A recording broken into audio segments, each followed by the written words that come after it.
قد تمم الله مقاصدنا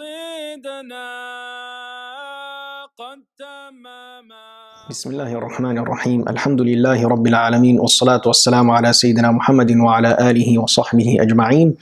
اللهم علمنا ما ينفعنا وانفعنا بما علمتنا وزدنا علما نافعا يا كريم. Assalamu alaikum wa rahmatullahi wa barakatuh. Dear respected viewers, Alhamdulillah, today we'll continue inshallah with the second part of Tayammum, an extremely important chapter. It is inevitable that in at least one situation, one circumstance in our lives, it is inevitable that we're going to have to make tayammum. So every Muslim should be aware of the method. Alhamdulillah, we discussed the definition of tayammum, which is striking or wiping the hands on the face and the arms up to the elbow with pure earth, with the intention of tayammum. We discussed the conditions of tayammum. We mentioned that there are 8 conditions for the validity of tayammum. We mentioned first and foremost the intention. A person must have the intention in their heart that they are doing tayammum for the salat or tayammum to lift and raise the state of ritual impurity. And that is a sufficient intention. The second condition for the validity of tayammum we mentioned is the presence of an excusable difficulty that makes tayammum permissible. And the first of those was that the water is unavailable, or the water is available but a person has a predominant view, a strong view that this water is further than a meal or more, which is approximately 2 kilometers. So in this case, a person does not have to seek that water. Instead, tayammum is now permissible. And we mentioned another 6 cases where legally water is considered to be unavailable, even though physically and literally the water might be right in front of the person. And that is in the case of a predominant view that a person is going to fall ill or delay recovery, or the sickness or the injury will become worse by using the water for wudu or ghusl, or there is extreme cold, a person feels frostbite or harming themselves, or thirst, person feels dehydration, or the presence of an enemy between the person and the water, or a person feels missing salat al-janaza or salat al-eid. Specifically, if a person feels that if he or she makes wudu or ghusl, they're going to miss the time of prayer, for example, the 5 daily prayers, then tayammum is not an option. Tayammum is not an option in this case. The third condition, we said that the tayammum is performed, should be done with pure earth like soil, stone and sand, or thick dust that has accumulated on a surface such that the effects of the dust are clearly and plainly visible to the eye. The fourth condition is where we stopped. He must wipe, or she must wipe, her entire face and arms, including the elbows. So this is al-isti'ab al-mahal bil-masah. The entire place must be covered with the wiping. So therefore this includes wiping or interlocking of the fingers, in between the fingers, making sure that the dust or the sand, or if I'm using a rock which has no dust on it or no sand or soil, then making sure that I am interlacing my fingers so that the entire place is covered with the wiping. Same as in wudu. Also, if I'm wearing a tight ring, I must either remove it or move that ring to make sure that underneath it is also wiped and that the dust also reaches there. Also, if a person has something around their wrist, a wristband, that must also be moved. You must also do tahriq moving of that to make sure that underneath is also covered with the wiping or with the dust. If it is a loose ring, then likewise you still must move it to make sure that the dust reaches underneath, or that underneath it is also wiped.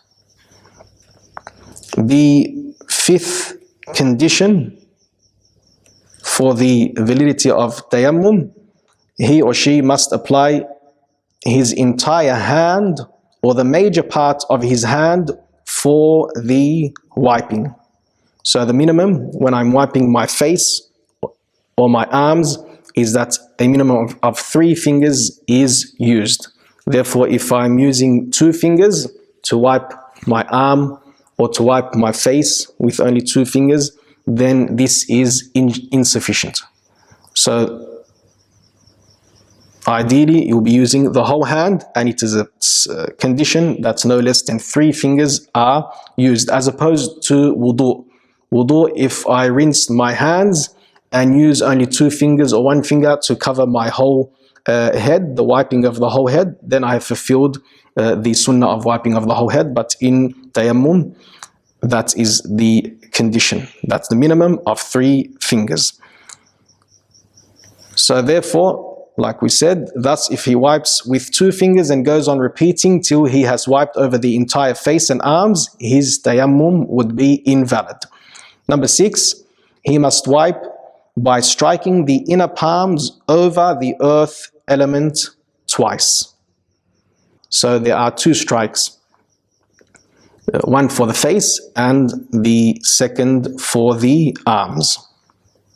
And we mention striking because this is most often the method that is used, the striking.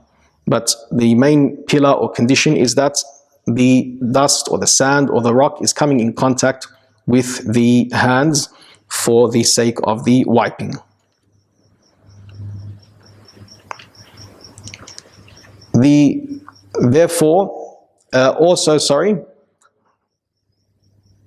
If he strikes his inner palms twice over the same place on the earth substance, it is permissible. So even though if the strike is on the same place, the first strike for the face and the second strike for the arms, that is permissible. So therefore it is impermissible to wipe the arms with that same strike with which he wiped his face. So that is understood from the condition. It must be 2 strikes, strike for the face, strike for the arms. If there is 1 strike, then that is insufficient. He will still need to do a second strike to wipe the arms. Because that same soil that he struck the first time, when he strikes it a second time, that is not using, that soil or sand is not considered as used sand, as opposed to the water. We mentioned that if there's a bucket of water and a person places the entire arm in that bucket of water, then that water is now used water, and he can no longer use it for wudu or for ghusl. But with the soil, even if you place your hands on the same spot a second time, that is permissible. Likewise or similarly, if soil or dust falls upon his body and he wipes the face and arms with the intention of tayammum, it will be valid. So this is an exception where actually striking the soil or the sand is not a condition, because the soil or the sand, he was standing in a sandstorm, for example, and the sand came in contact with the face and arms. Now all that is required is wiping of the face and wiping of the arms, because the sand is already in contact with the face and the arms. The 7th, there should be no substance acting as an obstruction between the wiping with his palms and the skin of the arms and face, like wax or grease. Removing these things is necessary before wiping, otherwise tayammum will be invalid. So we also mentioned this in wudu. There should be no physical barrier between the hand, the palm, and the face, the skin of the face or the skin of the arms, like this grease or wax. So to make sure that the dust is coming in contact with the place that must be wiped. The eighth condition, no such thing should occur during tayammum which invalidates it, like menstruation or postnatal bleeding or hadath. So it is the discontinuing of these matters is a condition similar to wudu, that is also a condition for the validity. So therefore, if a woman performs tayammum during the hayd or the nifas, it will be invalid. Similarly, if a person performs tayammum in a state of ongoing ritual impurity, the hadath, those things which invalidate the wudu are continuing, the tayammum will also be invalid. What are the pillars, the essentials, the obligatory acts of tayammum? There are only two essentials of tayammum. The first is wiping the entire face, and the second is wiping both the arms from the fingertips to the and including the elbows. To the elbows and including the elbows. So they are the two pillars of tayammum. What are the recommended sunan, acts of tayammum? The following are the sunan in tayammum. There are 6 mentioned in the text.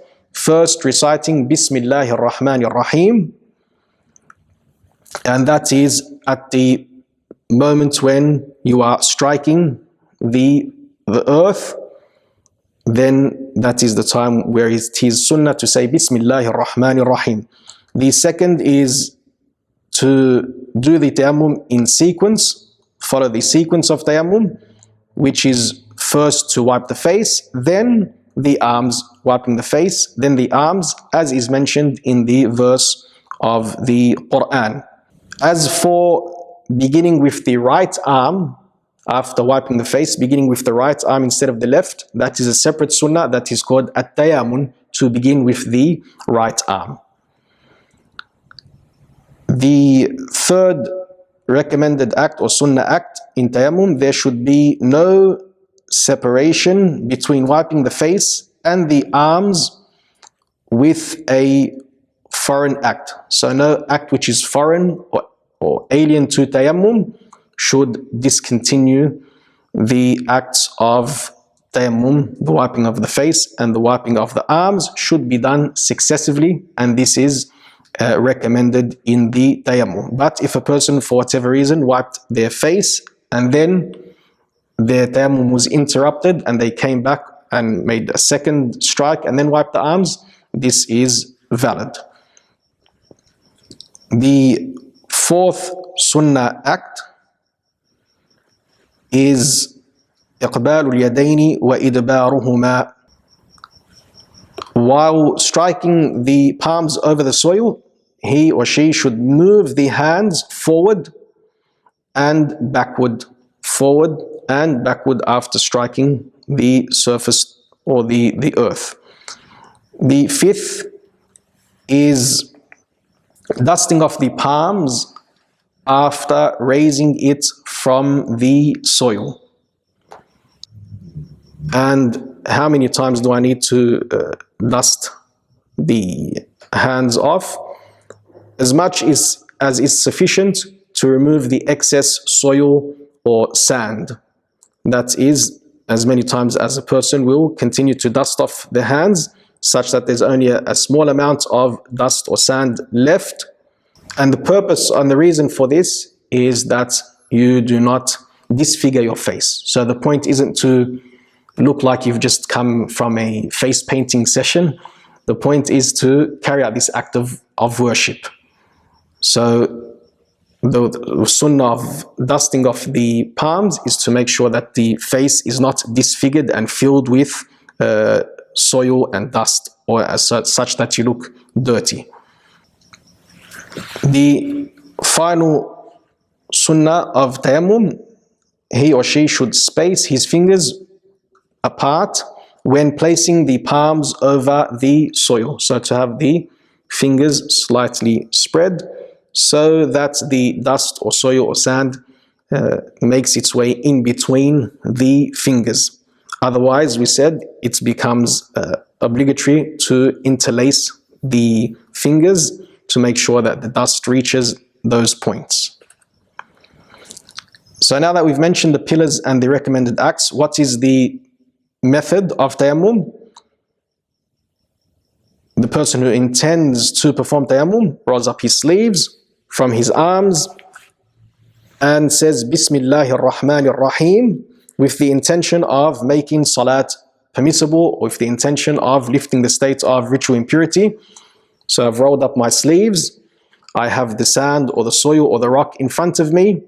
Now I slightly separate the fingers, say Bismillahir Rahmanir Rahim in the heart, Nawaitu at-tayammum lit-tahara wa li raf'i al-hadath, and I strike on the surface. Then we said with the fingers slightly apart, move the hands, rub them slightly forward and then backward, now raising the hands, dusting them off until there's only a small amount of dust left, such that I do not disfigure my face and soil my face.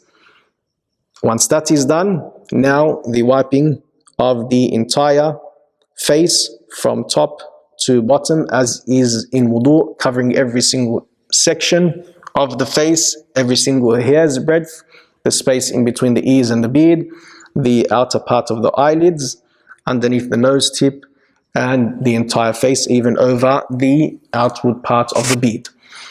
Once that is complete, now the second strike, fingers slightly apart, striking the earth, the pure soil. It is tahir. There's no impurities on this elements that I'm using. I've struck the second time, move the hands slightly forward, slightly backwards. Now lift them, dust them off second time. And now when I'm wiping my arms, the preferred method is to use the forefingers on the back of the right hand and coming down all the way, including the elbow, and then coming to the inner part of coming up the inner part of the right arm with my palm, and the back of the right thumb with my the inner part of the left thumb. That is, the right arm has been now totally covered. Then the left arm using the right hand coming from behind the outward part of the elbow with my forefingers. Now with the palm of my right hand covering the inner part of the left arm, and finally the inner part of the right thumb over the outward of the left thumb. Now the tayammum is complete. I had previously removed any tight rings or watches so that the dust reaches every point and the wiping covers every point, or I have loosened it and moved it around. Also, if the dust hasn't gone in between, I must interlace my fingers, and that remains sunnah even if the dust has reached in between. And when I was wiping my face, also even to do takhleel, to pass the fingers through the beard, is also a sunnah act of the tayammum. So now that this is done, I can pray as many fard salat as I wish with this tayammum, and as many nawafil voluntary prayers as I wish. Even though those fard might be different times, with that same tayammum, I keep my state of purity. I can pray dhuhr and asr with that same ablution, with that same tayammum, and likewise the nawafil as much as I wish.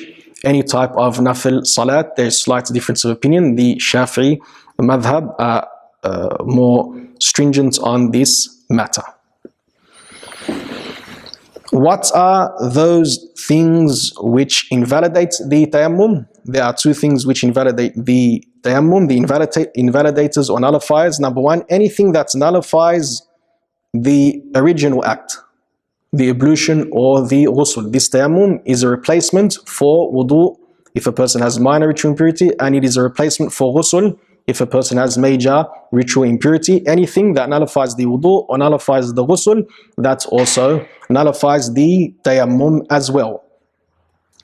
So in that case, if a person does tayammum for the major ritual impurity, for the janaba,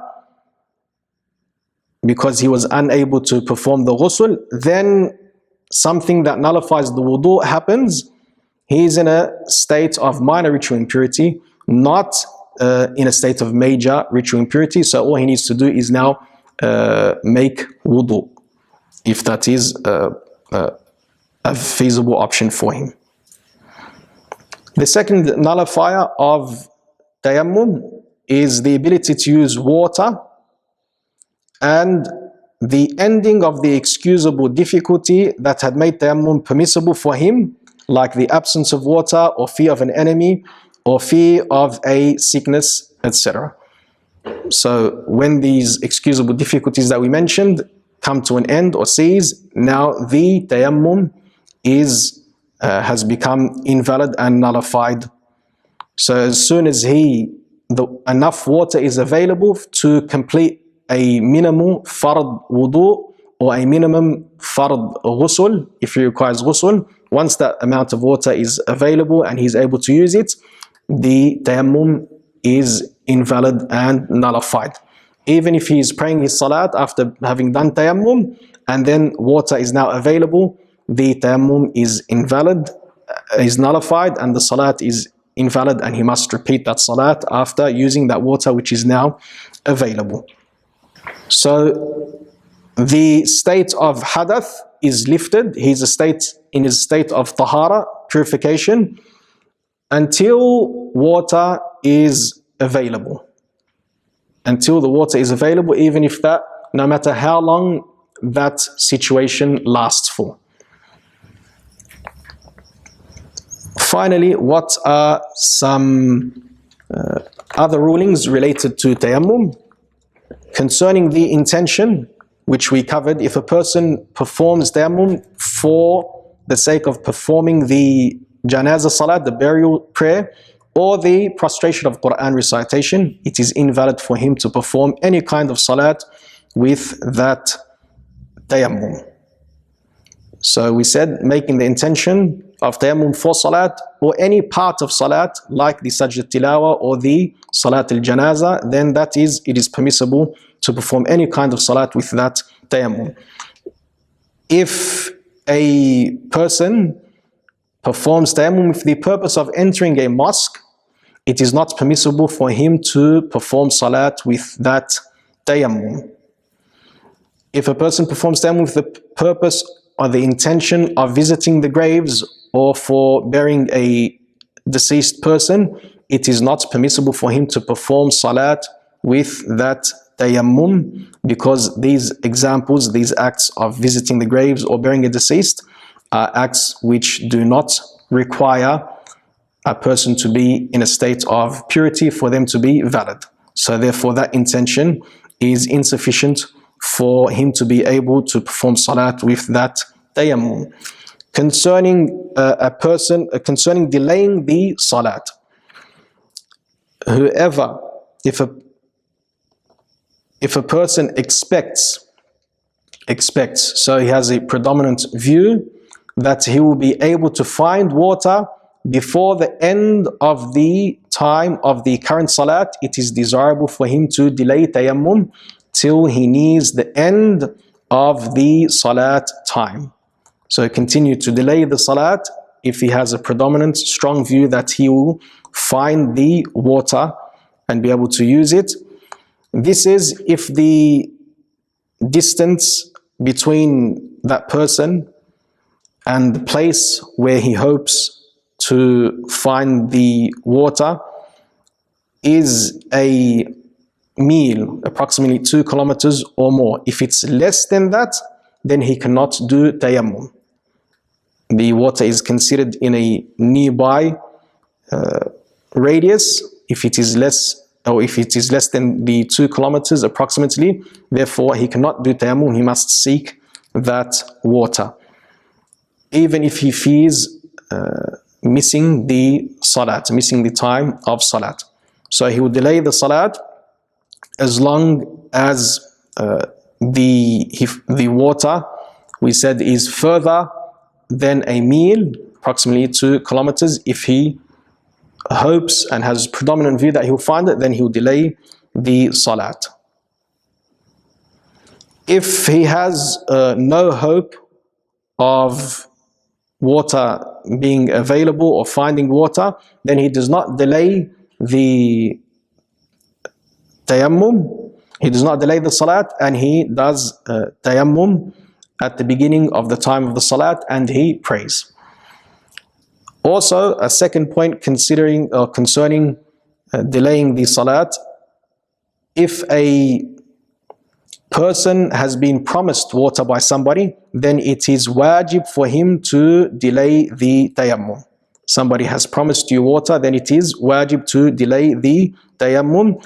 This is if the water is available with that person who's promised the water, or between that person who's promised the water and the water itself there is less than a mil, less than approximately 2 kilometers.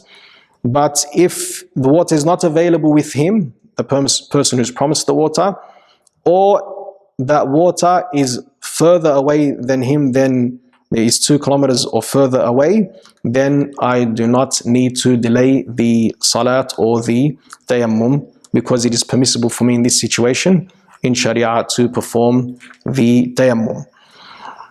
Concerning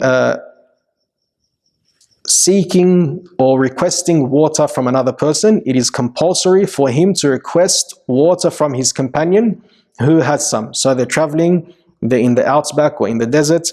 I do not have water, but my companion does have water. It is obligatory, it is wajib for me to request water, if it is a place where people are not miserly regarding water.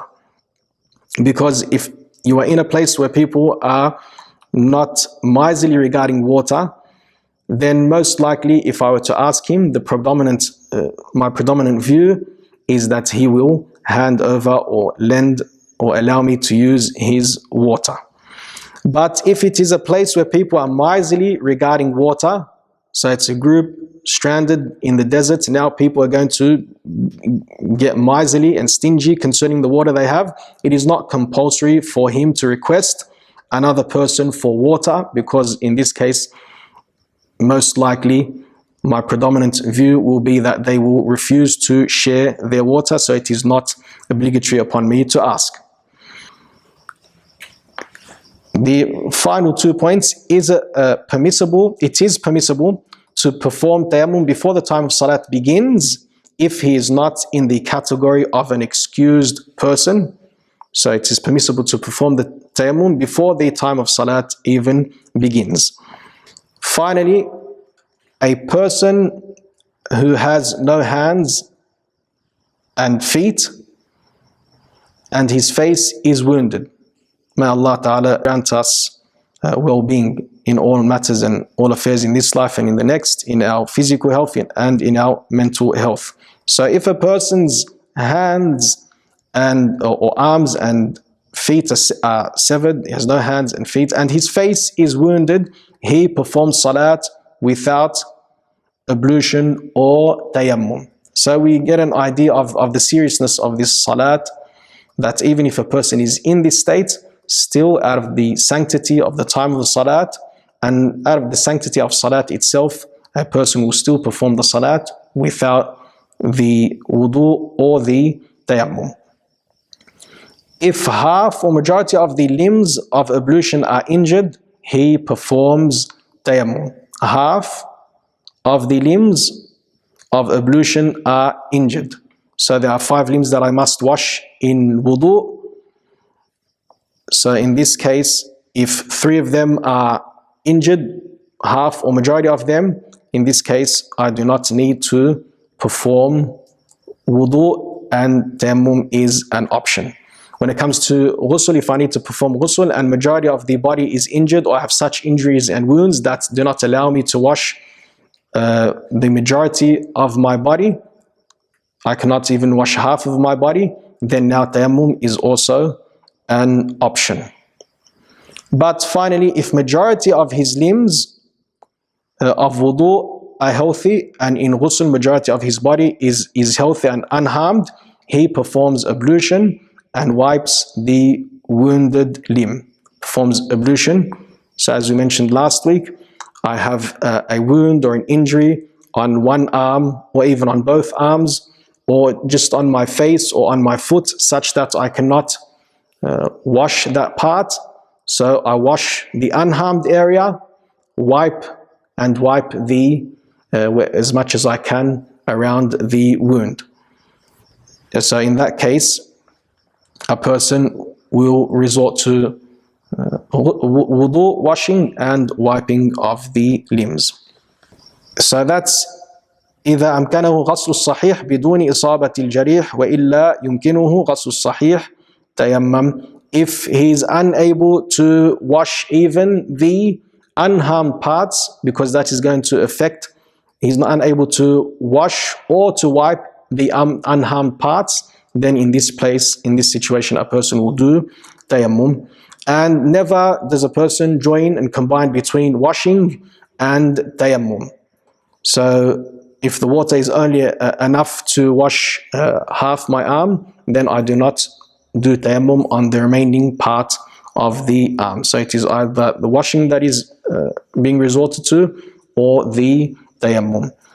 We ask Allah subhanahu wa ta'ala to increase our beneficial knowledge and our understanding of the deen of Allah subhanahu wa ta'ala, and to accept from us our actions and our worship. Wa akhiru da'wana alhamdulillahi rabbil alameen. Subhanakallahumma bihamdik, nashhadu an la ilaha illa ant, nastaghfiruka wa natubu ilayk. Wassalamu alaikum wa rahmatullahi wa barakatuh. ببركة النور شافعنا ببركة